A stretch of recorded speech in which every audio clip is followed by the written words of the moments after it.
What if I told you something that might sound surprising?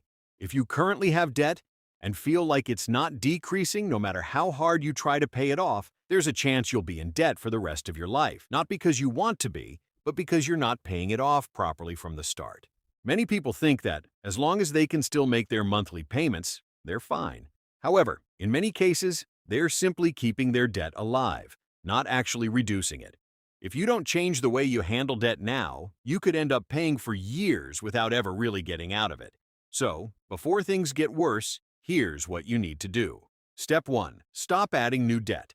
The first thing you should do isn't calculate or plan, but stop the source of the problem first. As long as you're still using credit cards, pay later, or other forms of debt to cover daily needs, you're not actually solving the problem. You're just postponing it. Each new debt you add will render your entire plan ineffective because the total continues to grow. If you want to get out, you must make one firm decision. Stop taking on new debt, even for reasons that seem important. Because if that continues, no strategy will truly work. Step 2. Focus on one debt, not all at once. Another mistake is trying to pay off all your debts at once without a clear strategy. As a result, you end up paying small amounts to many places, but never really getting any done. This makes it feel like your debt never decreases, even though you're spending money every month. From now on, pick one debt as your top priority. Make a larger payment on that one, while paying the minimum on the others. This way, you'll start to see real progress. One debt is paid off, then move on to the next. It's not just about math, but about creating momentum. Step 3. Change the way you view installments. Until now, many people have felt that installments are something normal, as long as they can be paid. The problem is, installments make you accustomed to fixed expenses, when in fact, they limit your financial resources each month. The more installments you have, the less room you have to move. And when other needs arise, you have no flexibility. From now on, don't just focus on whether the installments are paid, but also on whether they're making your financial situation even tighter.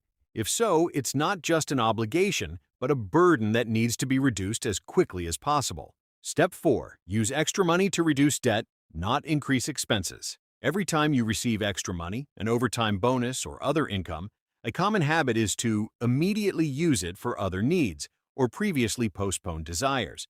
However, when you're in debt, your priorities need to be different. Extra money isn't an opportunity to enjoy, but rather an opportunity to get out of debt faster. Any extra money you use to pay off your debt will lessen the burden in the following months.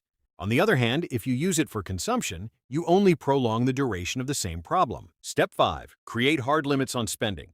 As long as you don't control your spending, debt will continue to be a quick solution whenever you need it. You need to set clear limits on how much you can spend each week or month. Not just estimates, but figures you actually stick to.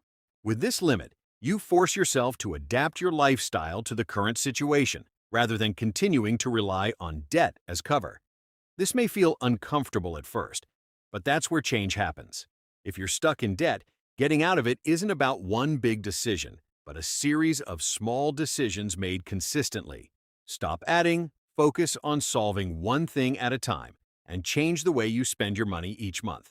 Because as long as the same pattern persists, the debt won't truly disappear, it will only change form and time, and the longer you delay that change, the greater the burden you'll have to bear in the future.